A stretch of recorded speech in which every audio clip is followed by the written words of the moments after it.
¿Cuántos papás trabajan con sus hijos constantemente? Muy pocos. Bueno, el Señor no deja de trabajar con nosotros.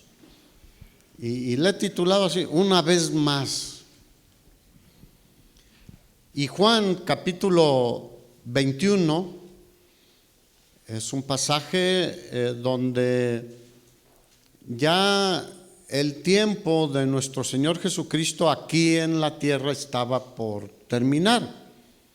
Él ya había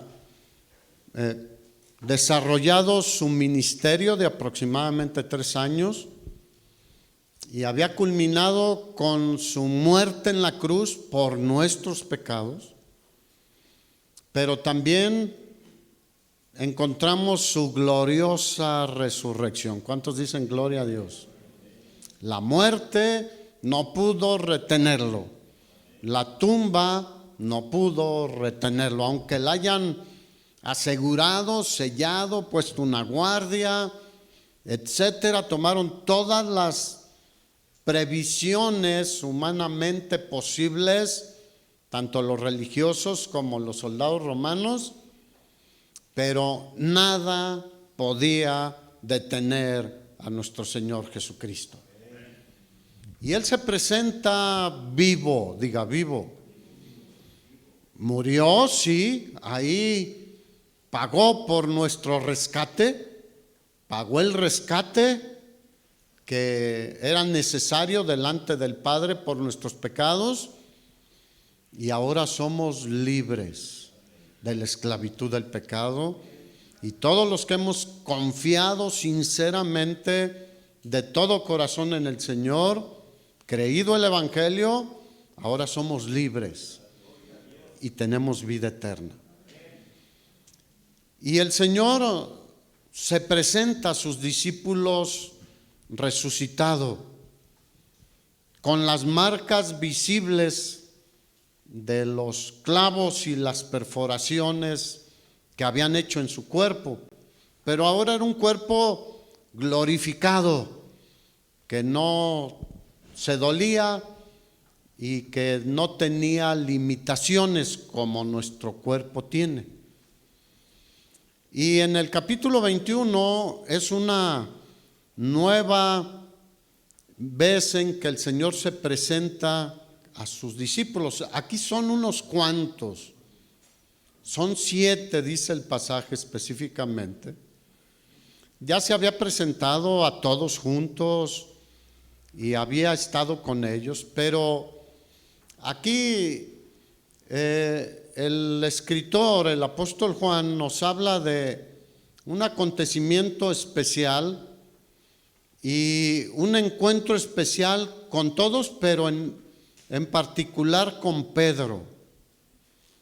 Y yo te pido que nos identifiquemos con Pedro, que nos pongamos como si el Señor nos estuviera hablando hoy a nosotros, porque así es o no, o es al de al lado solamente, o es a tu esposo, o a tu esposa, o a tu papá, o a tus hijos. No, es a cada uno de nosotros.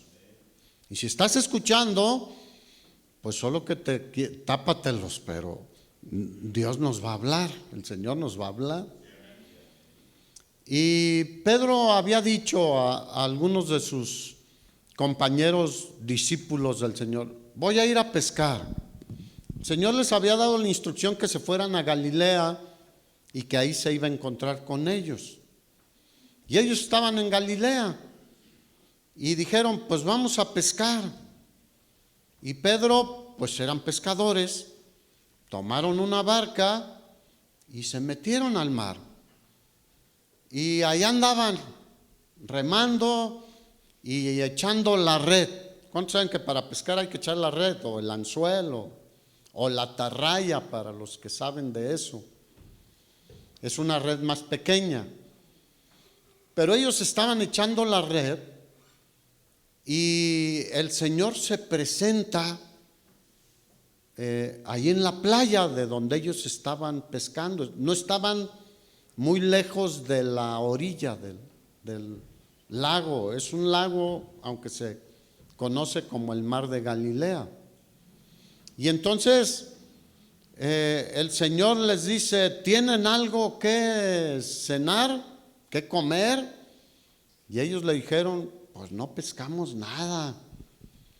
Ya Pedro había tenido un encuentro muy similar con Jesús en el inicio de su ministerio, que tampoco había pescado nada. Pero aquí ya habían avanzado mucho, 3 años con el Señor, habían experimentado, aprendido muchas cosas. Pedro en particular, como tú y como yo, había fallado en su promesa al Señor. ¿Cuántos aquí han fallado en promesas al Señor? Pero el Señor es muy bueno y nos levanta otra vez. ¿Cuántos dicen amén? Él no es como nosotros a veces, que el que nos falla lo pisamos más. No, Él restaura. Él no nos desecha. Aunque estemos maltrechos, maltratados, Él nos restaura nuevamente. ¿Se acuerdan del alfarero ahí en Jeremías? Bueno, entonces el Señor les dice otra vez: echen la red al lado derecho. Y eso ya era como para llamar la atención, ¿no? Y echan la red, ¿y qué sucede? Pescan una gran cantidad de peces. Después dice el pasaje, creo que son 152 grandes. Pero cuando ellos están pescando y dice que batallaban con la red porque eran muchos peces y grandes, Jesús ya había prendido fuego y ya tenía un pez ahí sobre las brasas. ¿Cuándo les gustan los peces? A mí me encanta el pescado. Soy de zona del lago lacustre y ahí en Chapala comíamos unas carpas bien doraditas, unos bagres. Bueno, después les platico. Y ya tenía un pez sobre las brasas y pan. ¿De dónde lo sacó el Señor? No dice, pero ya tenía ahí un pescado pasando. Y Juan dice: es el Señor, porque no lo habían reconocido en principio. Y como no estaban tan lejos de la orilla, dice que Pedro se vistió, porque bueno, se quitaban su túnica y todo eso, no que anduviese desnudo, sino que se dejaban cierta ropa para el trabajo. Se pone su túnica, se pone su capa y se baja de la barca y va corriendo al lugar donde estaba el Señor. Y, ay, hermanos, deberíamos de bajarnos de nuestra barca allá donde andamos pescando, donde andamos en tantos rollos, en tantas cosas, y ir al Señor, hermanos. ¿Cuántos saben que Él nos está esperando? Que nos acerquemos. Y nosotros somos bien tercos y no nos acercamos. Andamos ahí dando vueltas por allá en el mar de Galilea. Y nada, y echamos la red y nada, y nada, y nada. Bueno, viene Pedro y luego jalan la red y trae algunos de los peces que acababan de pescar. Pero versículo 11 dice: subió Simón Pedro y sacó la red a tierra llena de grandes peces, 153. Y aun siendo tantos, la red no se rompía. Y le dijo Jesús: vengan y coman. Él ya tenía. Él tiene provisión para nosotros, hermanos. Tiene bendiciones para nosotros. Y les dijo: vengan, siéntense, vengan y coman. Esa es la gracia de Dios en nuestras vidas, hermanos. Y ninguno de los discípulos se atrevía a preguntarle: ¿tú quién eres? Porque sabían que era el Señor. Pero ¿cuántos saben que su cuerpo ya no era el mismo? Ya aunque entendían que era el Señor, pero su apariencia era diferente. Era un cuerpo glorificado, vuelvo al punto. Y nosotros recibiremos un cuerpo semejante al de la gloria de nuestro Señor Jesucristo.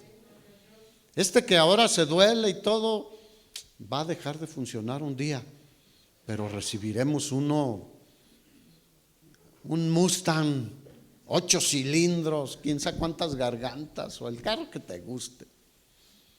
Entonces, el versículo 13 dice: vino pues Jesús y tomó el pan y les dio asimismo del pescado. Esta era la tercera vez que Jesús se manifestaba a sus discípulos después de haber resucitado de los muertos. Y pon atención lo que viene a continuación, versículo 15. Cuando hubieron comido, o sea, comieron del pescado, del pan, Jesús se dirige a Simón Pedro y hace cuenta que está dirigiendo a ti y a mí también. Y le dice: Simón, hijo de Jonás, y aquí pon tu nombre, Luis, tu nombre. Seas hombre o seas mujer, seas joven o seas ya mayor, pon tu nombre ahí. El Señor nos está hablando. ¿Cuántos saben que el Señor nos habla por su palabra? Simón, hijo de Jonás, ¿me amas más que estos? Ahora voltea a ver cuántos hermanos hay aquí. Y allá arriba volteen también cuántos. ¿Cuántos dicen: yo lo amo más que estos? ¿De veras? Bueno, le hizo una pregunta muy especial el Señor, ¿no? ¿Me amas más que estos? Eran otros 6. Aquí somos algunas decenas más que yo o que tú. Y la pregunta es: ¿cuánto amas al Señor? No, pues yo como fulano, o yo lo amo más que fulano, yo llego más temprano, yo hago esto, yo doy, yo sirvo. No, el Señor no estaba preguntando eso. ¿Cuándo saben que el amor sí se ve por cómo nos comportamos? Obviamente mi esposa ve mi amor, ven mi amor, ve mi amor por cómo yo la trato también. Aunque le gusta mucho que se lo diga ahí le batallamos los hombres. No se cansan, es un barril sin fondo ahí. ¿Me amas? Sí, te amo. ¿Y me quieres? Sí, te quiero. Pues hay que tratar de llenarle algo, ¿no? Pero ella ve que la amo por mi comportamiento, o si me ando enfriando. Y el Señor aquí le dice: ¿me amas más que estos? Y le respondió: sí, Señor. Pero fíjate, no le dijo: sí te amo más que estos. No, él ya había entendido muchas cosas y espero que tú y yo ya intentamos, hermanos. Dile al de al lado: ya entiende, hombre. A veces parece que fuésemos niños pequeñitos sin un entendimiento desarrollado, pero ya muchos ya somos viejos en edad y en conocimiento, y hemos escuchado cientos de mensajes, hemos leído la Biblia, etcétera. Pero fíjate lo que le dijo Simón Pedro: sí, Señor, tú sabes que te amo. Ya no era el Pedro como antes, ¿no? No, dijo: sí, Señor, sí te amo. Ya no quiso involucrar a nadie más, porque esto es personal también. Sí, Señor, tú sabes que te amo. ¿Cuánto le pueden decir eso al Señor? Ahora, ten en cuenta que Él sabe todo. Ahora, cuando le hizo la pregunta, más que esto era para ver cómo estaba también el corazón de Pedro. Entonces Pedro le contesta, sí, Señor, sí te amo. Tú sabes que te amo. Y el Señor le dijo, bueno, ponte a trabajar con mis ovejas. ¿Cuántas ovejas del Señor hay aquí? Bueno, a mí me manda trabajar con ustedes, apacentarles desde el punto de vista espiritual. Pero tú tienes también a quien apacentar en tu casa, tienes tus ovejas, tienes tu rebañito ahí.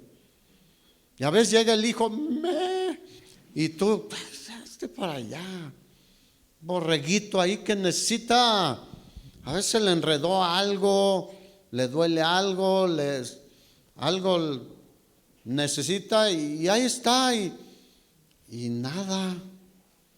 O tu esposa o tu esposo, etcétera. O sea, es aplicable a todos. O tu papá o tu abuelito.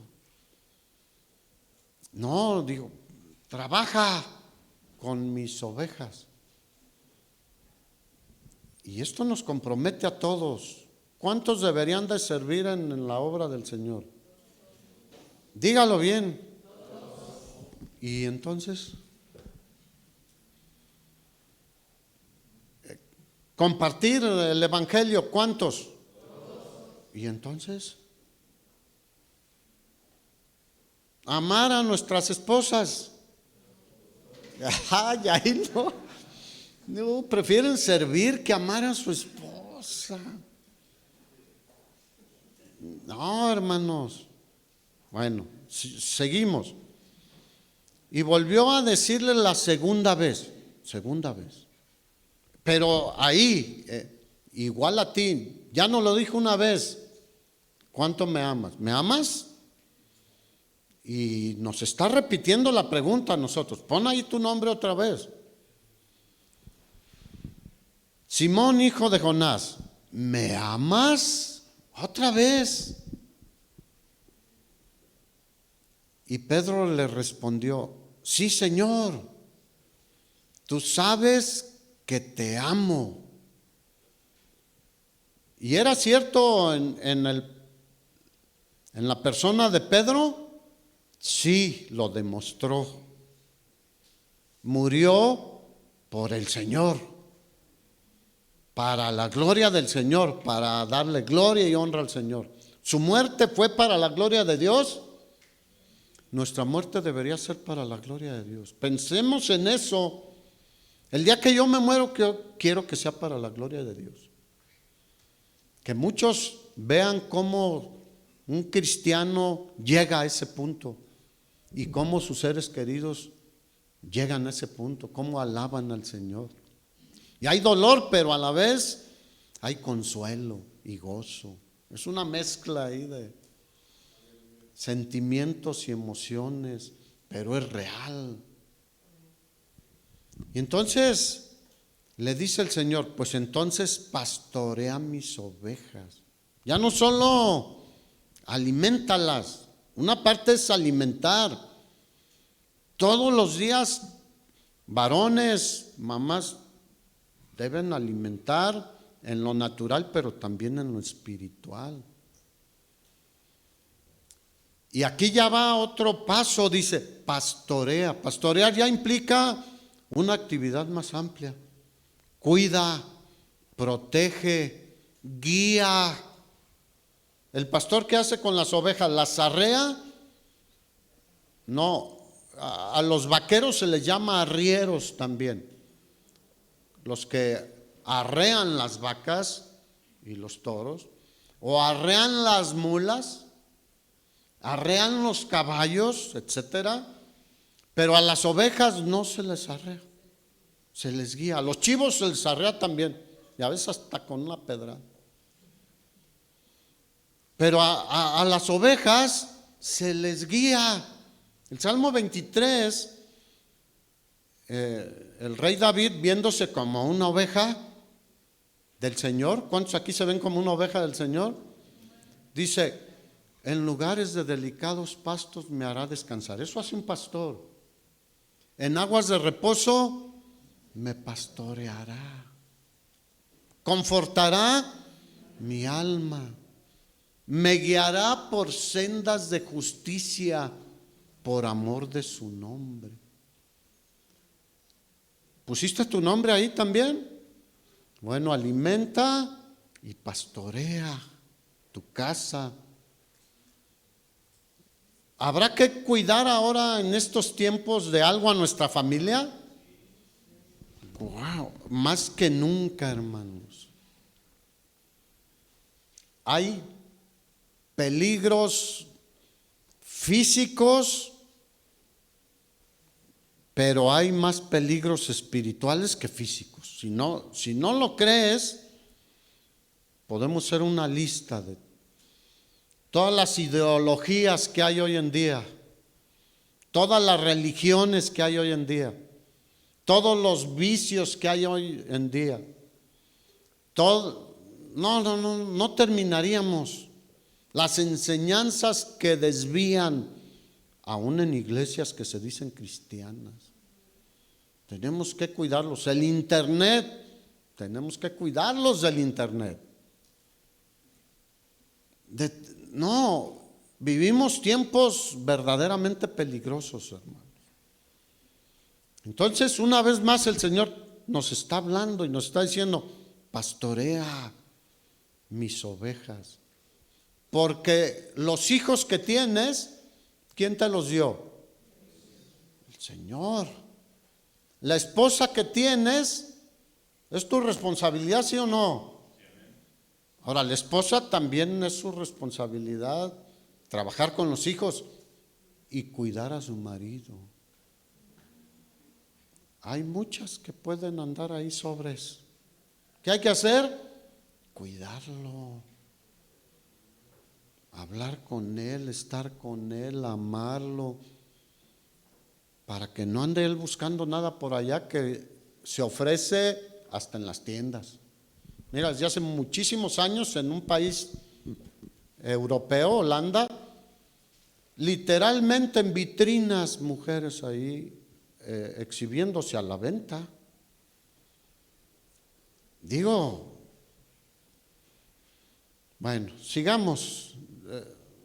¿Cuántos están tomando la palabra? Tercera vez, una vez más. Versículo 17, le dijo la tercera vez, Simón, hijo de Jonás, ¿me amas? ¿Otra vez? Y otra vez es para ti, para mí.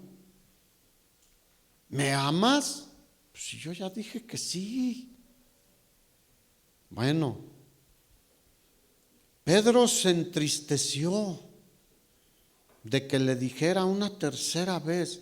Ahora, ¿el Señor puede preguntarnos 10,000 veces? Él puede preguntarnos lo que quiera, cuando quiera y como quiera. Pero Pedro se entristeció y le dijo, ¿me amas? Y él le respondió, Señor, tú lo sabes todo. Y ahí reflexiona un poco, hermano.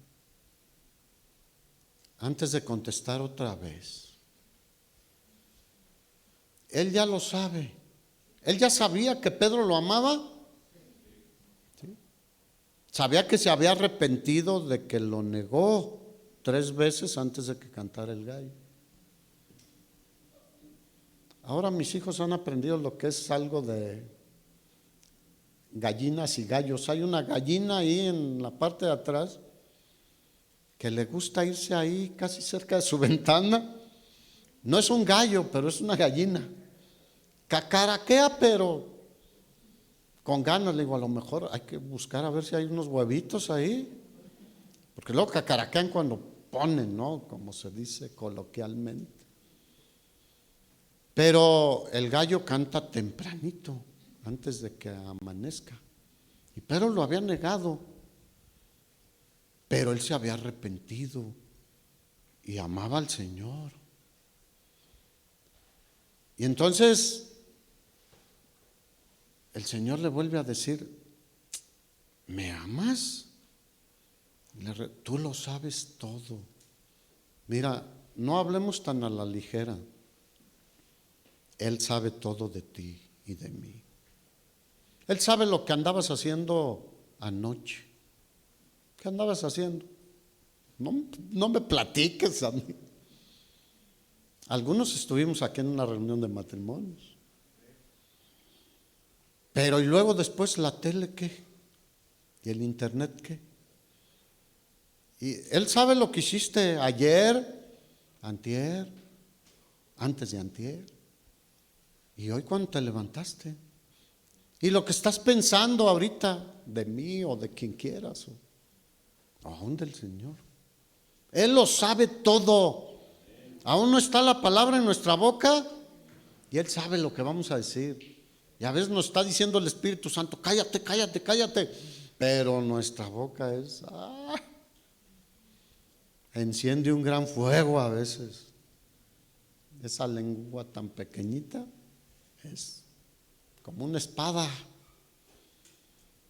Él lo sabe todo, hermanos. Así que no aparentemos, seamos lo que decimos ser. Seamos verdaderamente cristianos. Hoy más que nunca urge que rechacemos el pecado, que reprendamos las obras infructuosas de las tinieblas, que dejes de ponerte cuernitos un tiempo y luego alitas otro, como diciendo, unos días soy como el diablo y otros días como un ángel. No. Un hijo de Dios debe ser consistente. Él lo sabe todo. Él lo sabe todo. No podemos ocultarle nada. ¿Qué dijo el salmista? ¿A dónde me iré de tu espíritu? ¿A dónde huiré de tu presencia? Díganme a dónde. Vamos a Rusia. Pues allá te van a bombardear, o a Ucrania. No podemos huir del Señor. La Biblia dice que Él es omnipresente y omnisciente. Tú lo sabes todo. ¿Estaba bien Pedro? Sí. ¿Le estaba contestando mal? No. Le estaba diciendo, tú ya escudriñaste mi corazón. Tú ya sabes cómo está mi corazón. Y entonces el Señor me dijo, tú lo sabes todo, tú sabes que te amo. Y el Señor le volvió a decir, apacienta mis ovejas.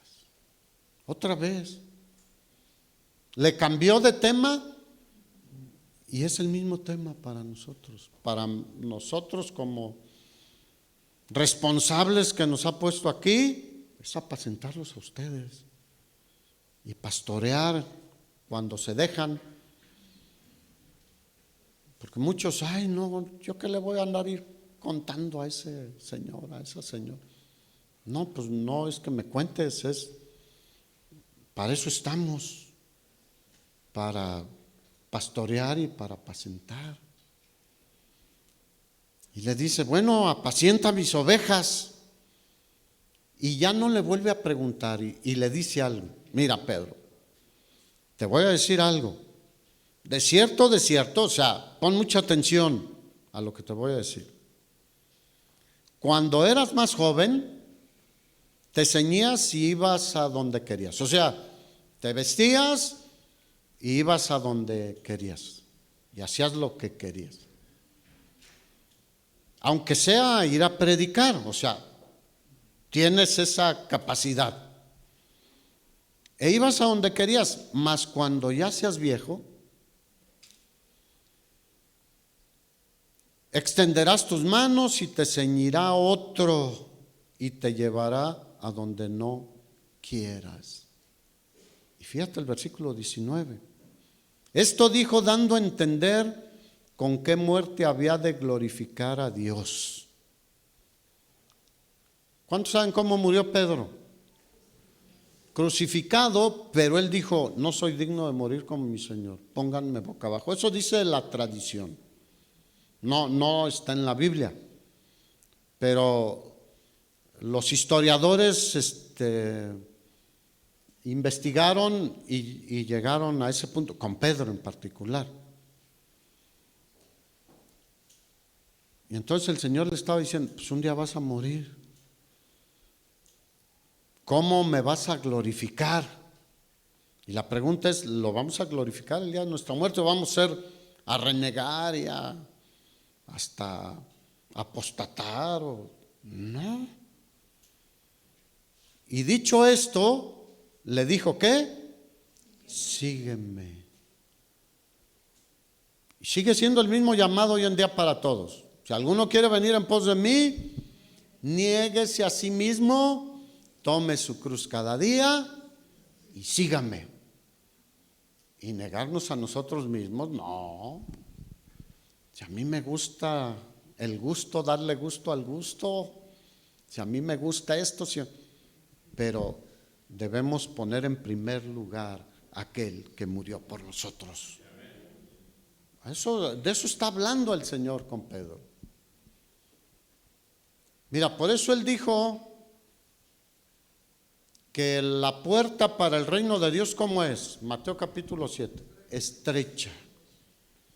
El camino angosto, el que va siguiéndolo a Él. El que no quiere seguirlo a Él, ¿cómo es la puerta? Anchota, con todos tus cuates,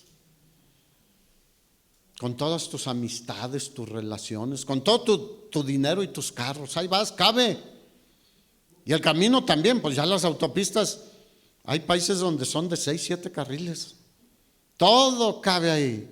Y andas arrastrando con todo lo tuyo. 2 caminos, 2 destinos del ser humano. Pero Jesús es tanto la puerta como el camino. Pero para los creyentes ir por el camino angosto, siguiendo a Jesús, requiere de fe, disciplina y paciencia. Y esta vida es la única que vale la pena vivirla, aunque sea difícil. Porque habla de algo estrecho, algo complicado. A eso llamó el Señor a Pedro, porque fue muy fácil la vida de Pedro después de todo esto. De hecho, muy pronto, a temprana edad de la iglesia, mataron a Esteban, fue el primer mártir. Después mataron a Jacobo, el hermano de Juan, el apóstol. Y tenían en la cárcel a Pedro. ¿Qué querían hacer con Pedro? Matarlo también. O sea, ya su vida fue de persecución, pero él había dicho, te amo, Señor. Voy a hacer lo que tú me dices que haga. Te voy a seguir. Porque el Señor va siempre delante de nosotros, hermanos. Así que esta vida, aunque parezca difícil, mira, a muchos se les hace difícil decir no al Halloween, a lo de todas las cosas que están pasando hoy en día. Pero es lo único que vale la pena vivir, decir no a lo que Dios aborrece. Ay, pero es que me van a decir que soy exagerado, que soy esto. No importa. El que escoge el camino fácil es porque no va siguiendo a Jesús, porque el camino de Jesús fue fácil también. Dejó su trono de gloria y vino a nacer como un pequeño bebé en un pueblito más pequeño que el mío y en un establo, y vivió en una familia de trabajadores. Diga, trabajadores. Enseñemos a nuestros hijos a trabajar, hermanos, ahí como un agregado. Si escoges el camino fácil, vas a tener muchísimos que están contigo. Si escoges el camino estrecho, no muchos. No muchos, muchos te van a dar la espalda y ya no te van a juntar, etcétera. Pero perderás lo mejor de Dios para ti si escoges el camino fácil. Y tendrás una vida, fíjate la palabra que voy a decir, estéril. ¿Habrá cristianos estériles? Sí. No dan ni una guayabita, ni un guamúchil. Ya sé que no saben lo que es eso. Se llama pinzal en otros lados. Que son árboles silvestres que dan muchísimo fruto. Ni una pitayita. Tampoco las conocen, ¿verdad? También son cactus silvestres.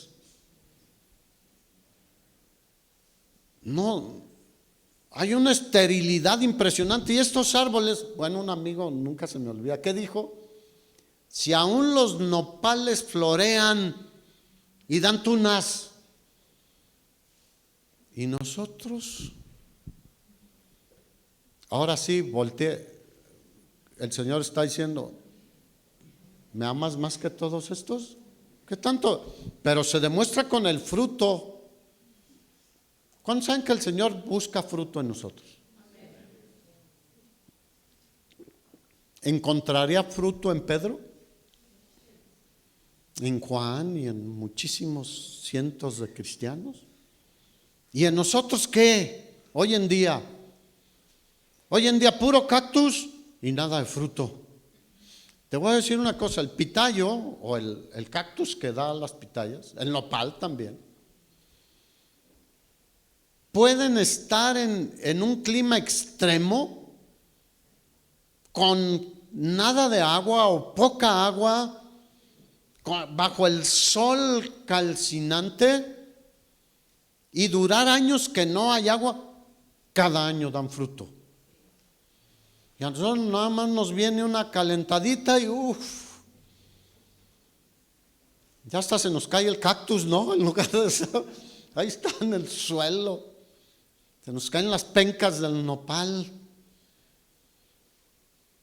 El guamúchil, aunque no llueva, abril, ya tienes un montón de roscas de fruta. Y hay guayabos silvestres, en mi pueblo había guayabos, ahí en el cerro, zapotes. Y dan fruto, un zapote da fruto, hermanos. Y nosotros como cristianos, el Señor viene a buscar fruto de ti, de mí, hermano.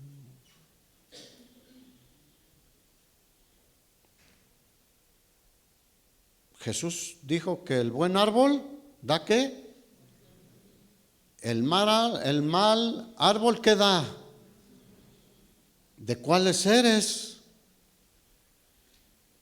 Porque hablando de los falsos profetas, dijo, por sus frutos los conocerán. Ahora, ¿hay falsos cristianos hoy en día, falsos hermanos?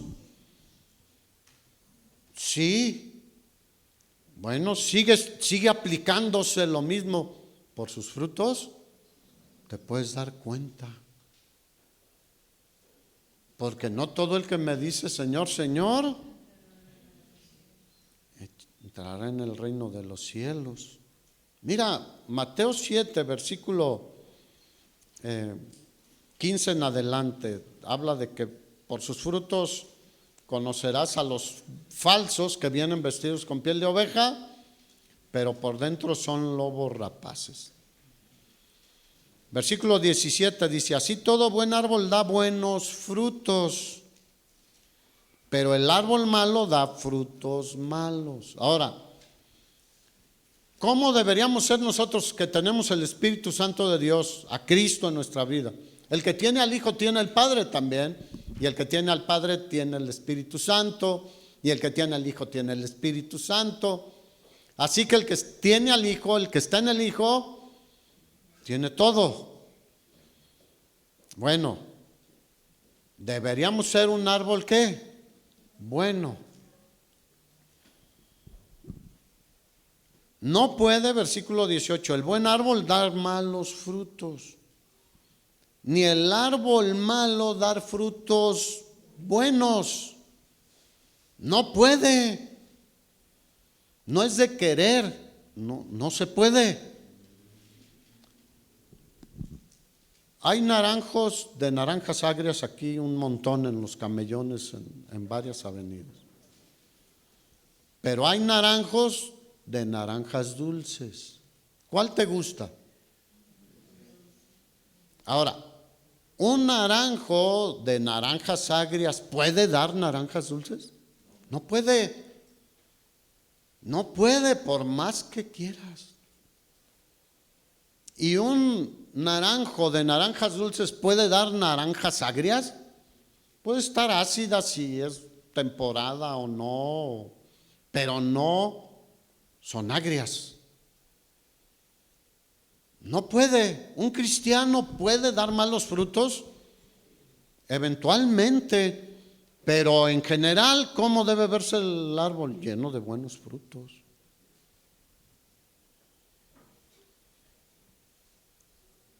Y fíjate lo que dice el versículo 19. Y yo pienso que pronto veremos algo de esto.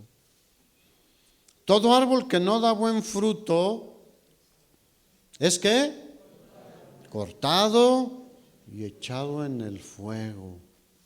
Esto no pinta nada bien. ¿Y qué más? Así que por sus frutos los conoceréis. ¿Quién será echado en el fuego? Los que estamos en Cristo, no. Aquí habla de malos árboles y de buenos árboles. Es un lenguaje para aplicarse espiritualmente, hermanos. O sea, verdaderos cristianos deben dar ¿qué? Buenos frutos. Los que parecen y no son, dan malos frutos. Esos son cortados y echados en el fuego y se queman. Igual que Jesús cuando dijo que Él era la vid, en Juan 14, dijo, la rama que no lleva fruto, ¿qué hace mi Padre? La corta, se secan. Hay muchos que se dicen cristianos que están sequísimos. Y cuando echas esas ramas secas en el fuego, ¿qué pasa? Arden, hasta truenan.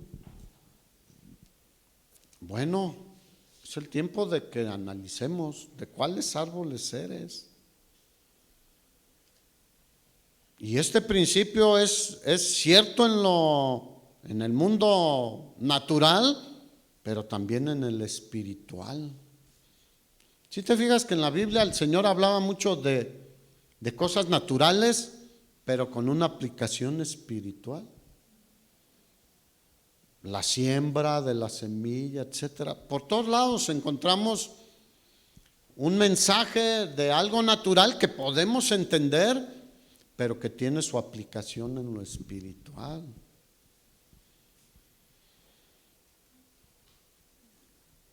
Pero aún la esterilidad Él la puede transformar. Pero la cosa es reconocer que tenemos esterilidad en nosotros. Yo creo que hoy en día la iglesia en general tiene mucha esterilidad. Pero también creo que el Señor puede cambiar esa esterilidad por fertilidad. Pero depende de qué tanto lo anhelas y lo quieres. Y de veras estás dispuesto a pagar el precio. ¿Cuántos saben que hay un precio que pagar como cristianos? Porque lo que hemos recibido es grandísimo, vale la pena pagar. Es un preciecillo, ya no es nada. Porque estábamos destinados a la muerte eterna, a la destrucción eterna. Ahora lo que podamos pagar aquí es nada. Digas nada. ¿Qué dijo?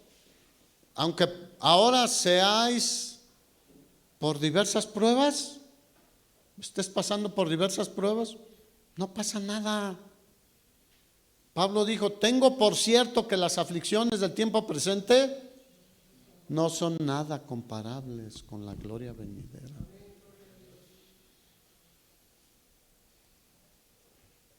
En el Antiguo Testamento encontramos esterilidad física, por ejemplo en Ana, la mamá de Samuel, ¿se acuerdan?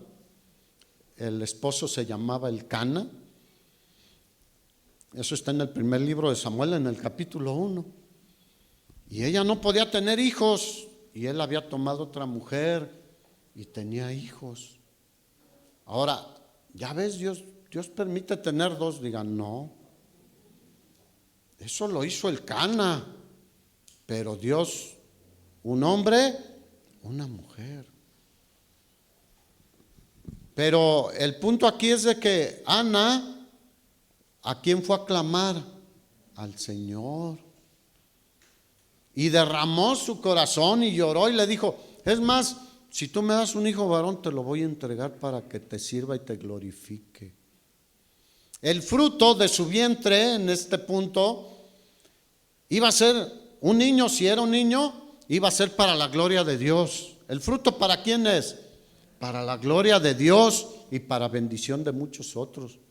Porque Samuel fue para la gloria de Dios, vivió para la gloria de Dios, sí. Pero ¿a cuántos bendijo? A muchísimos. Toda una nación. Porque él les hablaba la palabra de Dios. Tú conoces Sara también.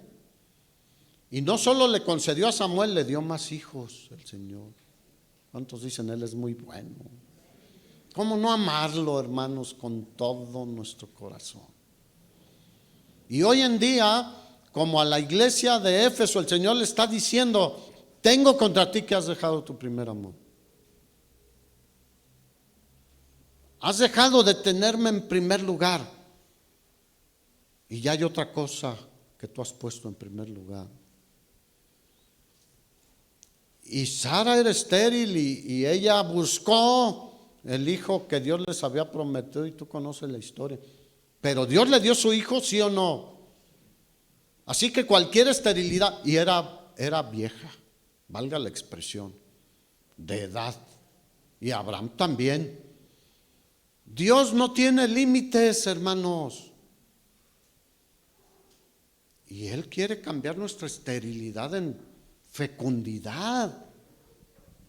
Y de los primeros patriarcas del pueblo de Israel, pues Raquel también era estéril, si tú te acuerdas.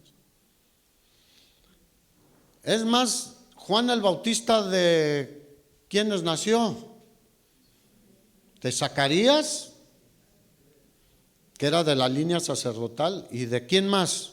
Elizabeth. ¿Y cómo era Elizabeth? Estéril.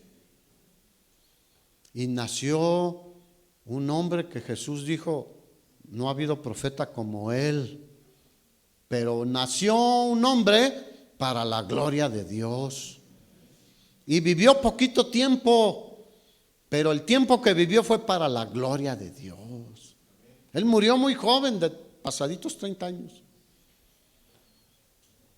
Pero él no se andaba con, quiero ser socialmente correcto, políticamente correcto y no.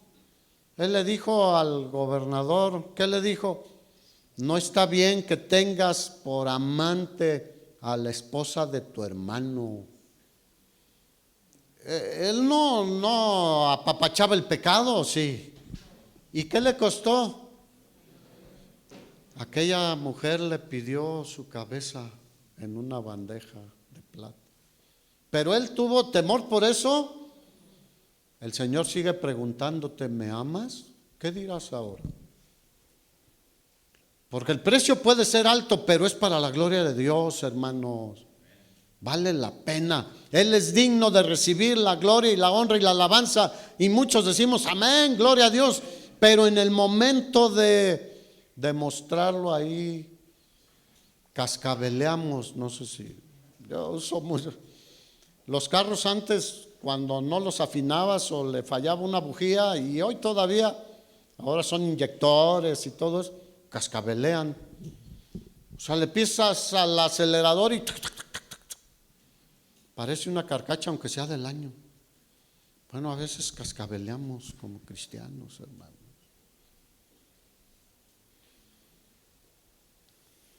Así que, ¿qué tan productivo estás en tu vida cristiana? No, mi negocio va de maravilla, mis finanzas van de maravilla. mis relaciones, me llevo bien con todos, mala señal. Si te llevas bien con todos, puede ser que algo ande mal. ¿Nos podemos llevar bien con todos? El mundo odia lo que es de Cristo y ama a los que se acomodan a Él. Por eso Pablo dijo, no te moldes a este mundo. No te dejes amoldar. Jóvenes, no se dejen amoldar por este mundo. Papás menos. Porque hoy papás se amoldan y yo apoyo a mi hijo, a mi hija, en todo lo que él sienta y quiera y piense.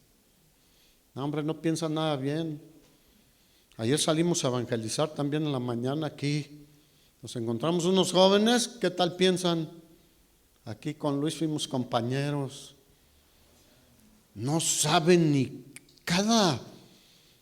me quedaba yo, ¿de qué estás hablando? No saben ni de qué están hablando. Y menos del Señor. Bueno, deberíamos amar al Señor al grado de obedecer al Señor. ¿Sabes que en la obediencia hay bendición? Pero cuando amamos es fácil obedecer, ¿sí o no?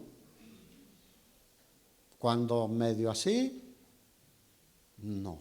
Deuteronomio 28 y Deuteronomio 7 y Levítico 26 hablan de las bendiciones de la obediencia, fíjate. ¿Quieres ser fértil y dar mucho fruto? Hay que obedecer al Señor. Amarlo en primer lugar. Y si me amas, dice, guarda mis mandamientos. Bueno, dice Deuteronomio 7:12, y por haber oído estos decretos y haberlos guardado, o sea, haberlos obedecido y puesto por obra, diga, en práctica, no dejó nada el Señor allá que dijéramos, nada más dijo que, no, es todo completo. Escuchado, entendido, guardado, puesto por obra. Jehová tu Dios guardará contigo el pacto y la misericordia que juró a tus padres. Y te amará. ¿Quién nos amará?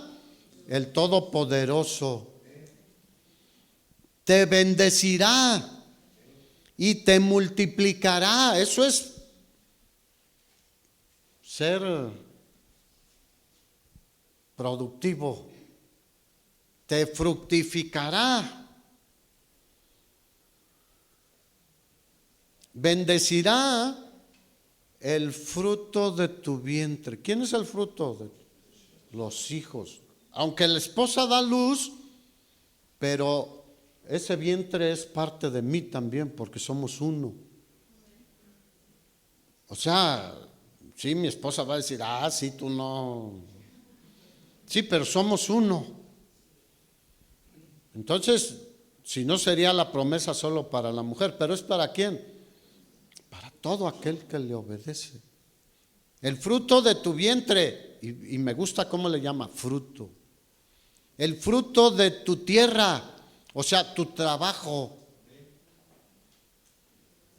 tu grano, tu mosto, o sea, eran los productos indispensables en la vida.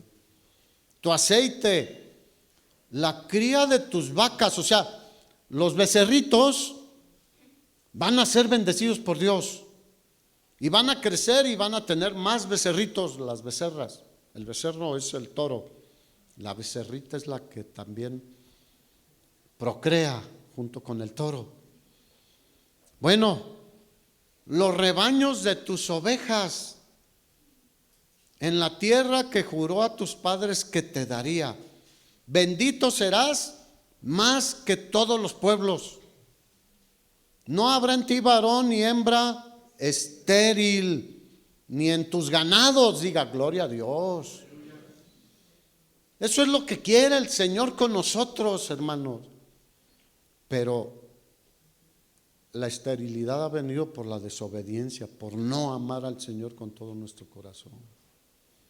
Y hay esterilidad en muchos de nosotros, hermano. Yo espero que el Señor hoy nos revele cómo estamos.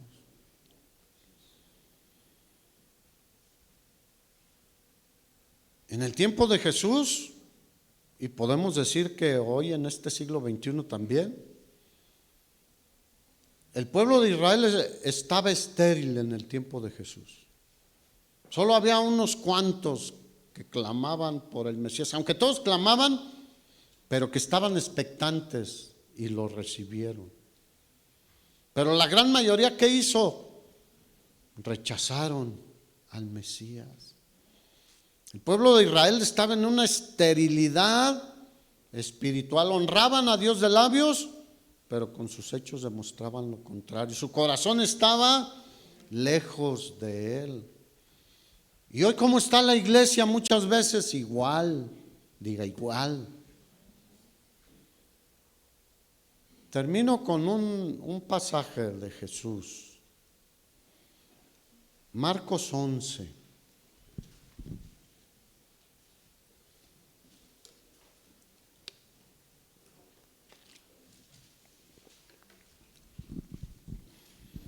Estamos hablando ya la última semana de Jesús. Ya había tenido la entrada triunfal a Jerusalén.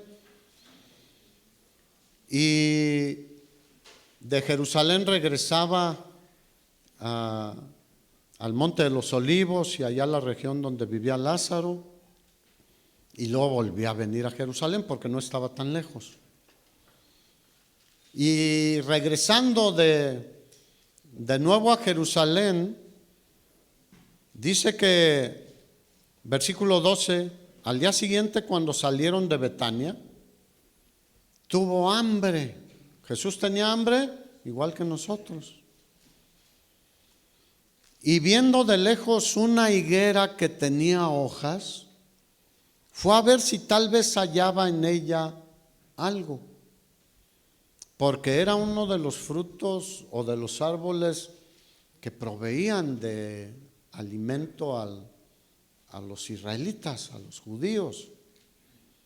Tanto la vid, la higuera, como el olivo eran como un tipo de Israel también. Se menciona hablando metafóricamente del pueblo de Israel muchas veces. Pero hoy en día se puede aplicar a nosotros como iglesia, como cristianos. Y entonces dice que vio de lejos la higuera que tenía hojas. ¿Cuántos saben que de lejos todo parece muy bien? Pero cuando te acercas, ahora que han mejorado las cámaras y la HD en las teles, alta definición. Y antes veía uno a los que salían ahí, sea un noticiero o cualquier gente pública que sale en esos medios, pues los maquillaban y todo, y se veían muy... Pero ahora que les acercan la cámara, no, pues un hoyote aquí, ¿no? Aunque se lo tratan de... Y por acá la cicatriz de la viruela. Los que somos de esa época, ¿no? Que todavía no salían viruelas. Y la verruga, ¿no? Así como esta. Bueno, de lejos todo parece muy... Yo de aquí los veo y que podrían... Mira las manzanas y los melones, las guayabas, los frutos, las uvas. Pero el Señor lo sabe todo, hermanos. ¿Y Él sabía de esta higuera cómo estaba? Sí, pero quiere darnos una enseñanza hoy también. Y dice que vio de lejos la higuera que tenía hojas. Y esto es importante, tenía hojas. Y fue a ver si tal vez hallaba en ella algo, pero cuando llegó a ella, nada halló sino hojas. Y luego dice una expresión ahí que, pues no era tiempo de higos. Entonces, pues no tenían la culpa la higuera, ¿o sí? Diga sí. Porque está aplicando al pueblo de Israel y a nosotros como iglesia. Mira, También por esto, probablemente no sepas, pero investiga un poquito. La higuera, pues es la que da higos. Y algunas crecen si las dejas como árboles. Yo les he dicho que aquí la calle se llama Bolton, creo, ahí por Comisión Federal, junto al Seguro Social de Camelinas, y en una esquina venden tacos de cabeza, ahí para referencia. Y hay ahí, creo que ahora ya nada más son 3 árboles de higuera. Y luego yo cuando paso le digo a Roxana, mira la higuera y tiene higos. Y pues se notan ahí los higos, pero la gente ni se fija. Pero el asunto es de que la higuera, antes de tener hojas, le sale el fruto primero. Así la diseñó el Señor. Es una vara seca y tú la ves y dices, ¿esa vara qué? Pero de repente le empiezan a salir unas bolitas pequeñas ahí y empiezan a crecer. Y va creciendo la fruta, que es el higo, y a un ladito empieza a salir así como un retoñito de hojas. Pero primero sale el fruto y después vienen las hojas. Entonces, la lógica era que si tiene hojas, debe tener ¿qué? Fruto. Hay árboles que aún fuera de su estación dan fruto. No sé si has conocido alguno. Que dices, ahorita es la temporada de mangos y hay muchos mangos, todos los mangos dan mangos. Pero hay mangos que dan antes de la temporada grande o después. O a veces todo el año dan. En mi pueblo teníamos un guayabo que todo el año daba guayabos. Todo el año. Un limón que, ¿qué tal? Todo el año daba limones. Siempre estaba lleno. Bueno, si tenía hojas, ¿qué debería tener? Fruto. Y yo los veo muy frondosos, muy ojudos aquí. Pues sí, nos peinamos y nos bañamos y ya los vi cantando al Señor y todo. Pero el Señor sabe todo. Entonces Jesús dijo a la higuera, porque era engañosa. ¿Cómo eran los israelitas de su tiempo? Eran de pura apariencia. Y vuelvo al punto, hoy en día hay cristianos de pura apariencia. Lenguaje espiritual, Biblia bajo el brazo, pescadito en su carro, mensajes ahí y cantos de alabanza en el carro, pero son puras hojas muchas veces. ¿Y el fruto dónde está? Porque se te atraviesa alguien en el tráfico y le sacas la mano y el fruto de gozo, amor, gozo, paz,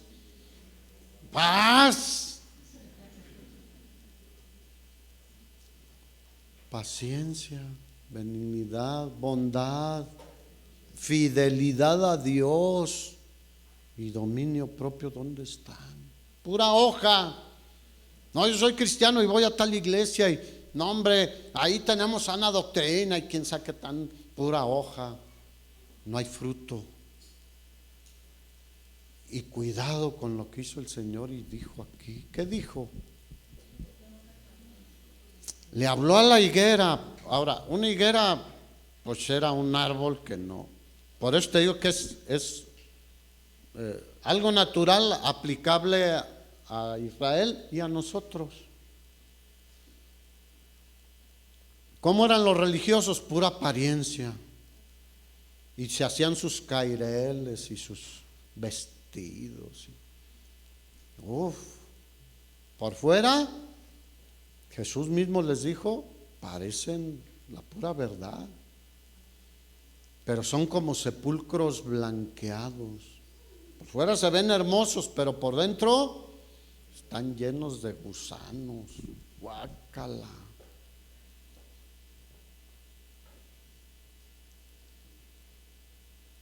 Y Jesús le dijo a la higuera: nunca, jamás coma nadie fruto de ti. Y lo oyeron sus discípulos. Después al día siguiente regresaron. ¿Qué pasó con la higuera? Pues, mira, después de esto llegó a Jerusalén y entró al templo. ¿Y qué hizo en el templo? Echó fuera todas las hojas, esas vendedores, y habían hecho del templo una cueva de ladrones. Pero se veía muy próspera el templo y los religiosos. Muy grande la iglesia, muchos músicos, muchos medios de publicidad, muchas cosas. Pero han hecho una cueva de ladrones. Dijo: nunca jamás coma nadie fruto de ti. Y al día siguiente que regresaron, ¿qué pasó? La higuera estaba seca. La esterilidad trae sequedad, y lo que se seca se tira afuera y se quema en el fuego.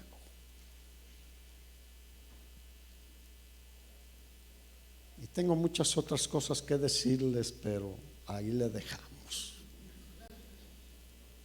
Ponte de pie y termino como empecé. Piensa que el Señor está aquí delante de nosotros y vuelve a preguntarnos: ¿me amas? Bueno, ahorita hay dos opciones. Si verdaderamente lo amas y estás dando fruto y es notorio que estás sirviendo al Señor, lo estás glorificando en vida, ya sea que vivamos o que muramos, del Señor somos y para la gloria del Señor somos. Y de veras lo amas y no eres estéril, sino productivo, lleno de frutos de justicia que son por medio de Él, pues fácilmente podemos decir: yo te amo, Señor, con todo mi corazón. Tú lo sabes. Pero si no, yo estoy haciendo esto no porque quiera hacerte sentir mal o presionarte. Son tiempos en que se requiere dejar la esterilidad y pedirle al Señor y decirle: Señor, dame hijos o me muero, como le decía a Jacob, su esposa.